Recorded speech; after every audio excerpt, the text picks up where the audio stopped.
On the spot, National Film Board's up-to-the-minute report on what's going on somewhere in Canada. This week and every week, NFB camera crews are on the spot where things are happening, recording the varied and colorful life of Canadians. Tonight we invite you to join a Film Board crew with Fred Davis on another location. Right now, they're somewhere off the coast of British Columbia, having just taken off from Vancouver's Sea Island Airport. The route they're following will take them up past Shemu Island on the western tip of the Aleutians, over to Tokyo, the capital of Japan. On the way over, they're going to film what goes on in the aircraft. This is the inside story of a flight across the Pacific. Now we turn you over to Fred Davis.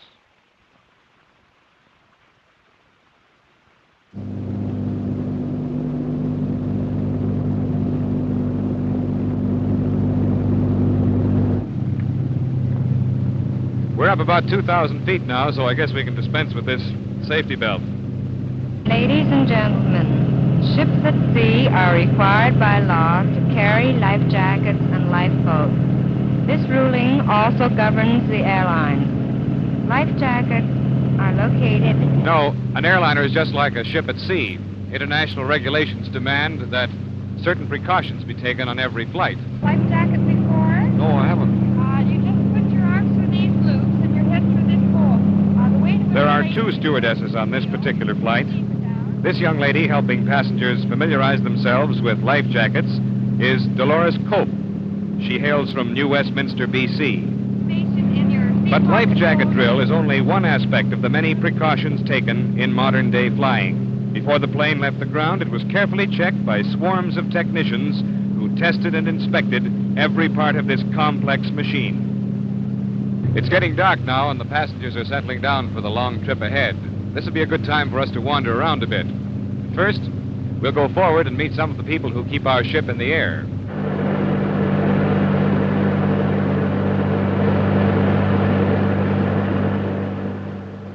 Captain Bob McGinnis is the chief pilot on our flight. He's been on this run for 3 years now. Excuse me, Captain, I wonder if I could have a word with you. Certainly. I wouldn't want to be interfering with your flying. No, I'm not doing the flying at the present time. You're not? Well, who is? George, our automatic pilot. Oh, when do you use him? We use George after we've reached our cruising altitude. And George holds the aircraft on our predetermined course. Well, tell me, I've heard about this automatic pilot, but I've never seen one. What's he look like? This is George here. Oh, that's what it looks like. I guess I was expecting some sort of a mechanical robot with arms. How does it work, Captain? Well, George is a complicated little accessory. However, it is an electrically driven gyroson which holds the aircraft flying straight and level. Oh, it's a gyroscope. Well, does that mean that if a gust of wind should come along and tilt a wing down, would that straighten the aircraft out? Yes, George would bring the aircraft back up into flying position again.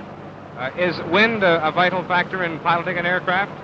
Yes, wind is very important. A strong headwind will slow us up, and a strong tailwind will give us a good ground speed. Could you give me an example of just how much your speed would increase with a tailwind? Yes, we have flights coming direct from Japan to Canada with good, strong tailwinds. You didn't have to stop to refuel, eh? No, we direct Japan, Canada, non-stop.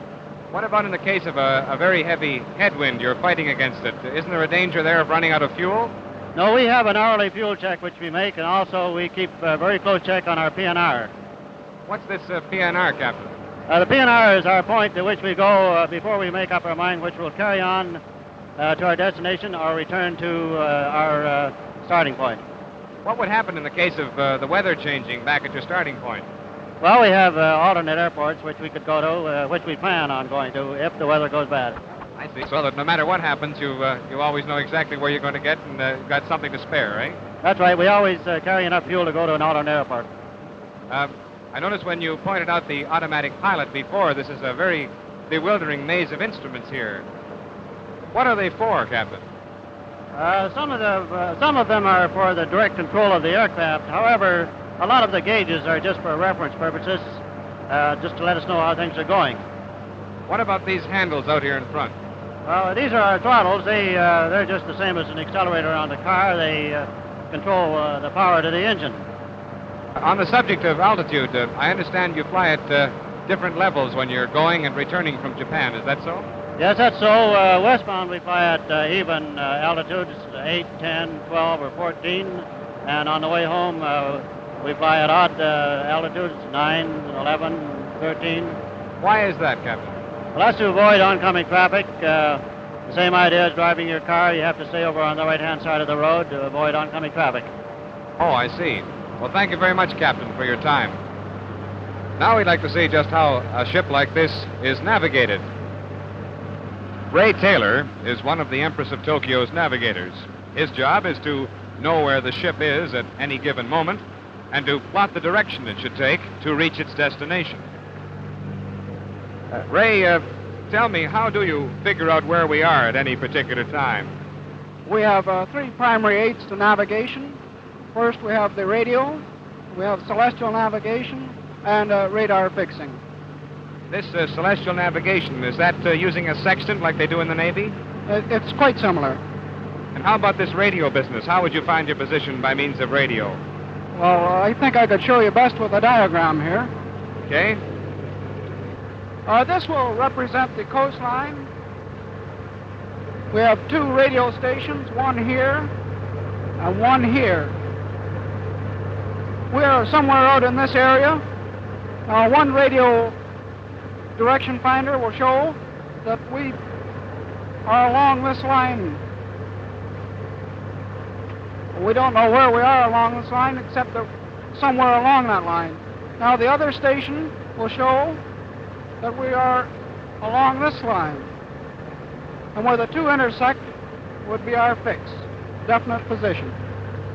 Well, how often do you figure out this position? We find our position every half hour. Oh, and what is the approximate mileage between Vancouver and Tokyo? It's 4,600 miles to Tokyo. 4,600? Gee, that's some hop. I never realized the Pacific was that large. How long will that take us? It will take us 19 hours on this particular trip. We should arrive in Tokyo Monday morning about 10 a.m. On Monday? Well, that's 2 days from now, isn't it? That is right, but we're going to cross the international date line. And you mean to say we're going to lose a whole day? That's right, but don't worry too much about it. We'll gain that same day coming back. It's entirely possible on the way back that we'll leave Tokyo on schedule at 10 a.m. and arrive in Vancouver at 10 a.m. on the same day. Oh, well, don't feel so bad about that, as long as we're compensated for it. I suppose that sort of thing, though, would create problems, wouldn't it, for crew members? Has that anything ever happened unusual to you in that respect? It certainly does. Last Christmas Eve, I left home about 11 o'clock for Tokyo, and we arrived in Tokyo on Boxing Day. No Christmas dinner. You missed it completely, eh? That's right. Oh, that's very interesting. Well, thank you very much, Ray, for all your explanations. But now it's getting on to mealtime, so we'd better get back to our seat. One of the important functions of a stewardess, like Miss Connie Sear, is the preparation and serving of meals. With trips lasting over 24 hours, there are a lot of hungry passengers to be looked after.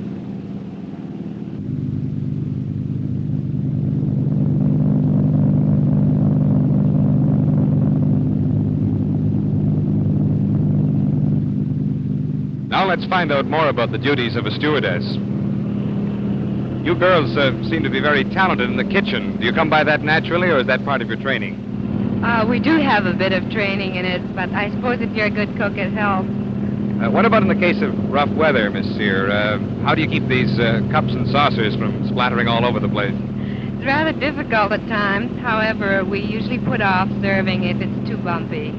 I suppose in a case like that, though, the passengers wouldn't be too interested in food anyway, would they? No, hardly.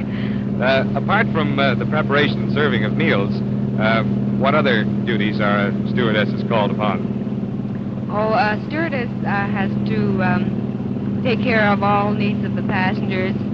In fact, sometimes it may be a little beyond the call of duty. In fact, we had a baby born on board some time ago. Oh, where did that happen? It was on a trip from Hong Kong. A Chinese-American couple were coming back to the States, and this hadn't been planned on for another month. However, everything came out fine, and when they first stopped in Shemya, the doctor who examined the mother and baby found them so well they were able to continue their trip. Well, that's quite an unusual situation. What nationality would the baby be in a case like that? Well, that's debatable. The father is a naturalized American, Chinese, and the baby is born aboard a Canadian ship, and the first port of entry is American. So you'd almost say it could have three nationalities then. That's so. Never a dull moment, eh? Well, thank you very much, Miss Sear, for letting me interrupt your work. It's a long flight from here to Tokyo, and each passenger has his own way of passing away the long hours. For some, it's a good meal and a nap. For others, something to read from the ship's library. It might be a game of cards, or conversation running deep into the night as our ship hurries on to the land of the rising sun.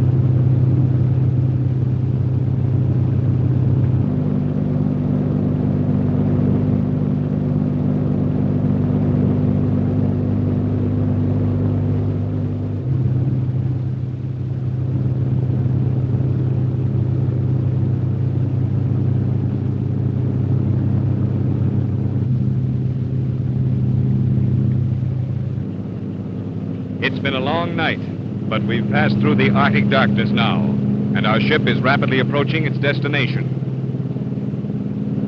You know, it's always an exciting thing to be approaching a foreign country. There we have our first glimpse of the coastline of Japan. And those of us here in the aircraft who are experiencing this for the first time are certainly feeling a tremor of excitement, wondering just what we're going to find down there when we land. There's an interesting-looking promontory down there. From this height, it almost looks like it might be a sandy beach. Although at this time of year, even in Japan, I don't imagine there's too much swimming going on down there. There's a strange formation of small islands just inland from the coast, making an unusual pattern on the water. There's a scene that reminds me of a contour map with low-lying hills of a volcanic origin.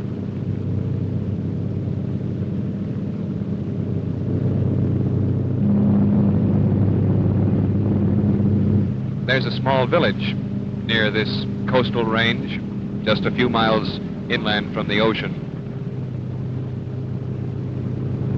Even from the air, Japan looks different.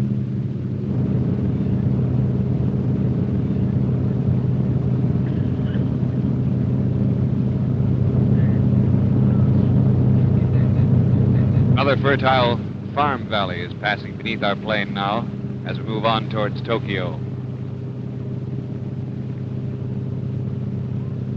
Ladies and gentlemen, you're now arriving at Haneda Airport in Tokyo. Well, that's all the time we have for now.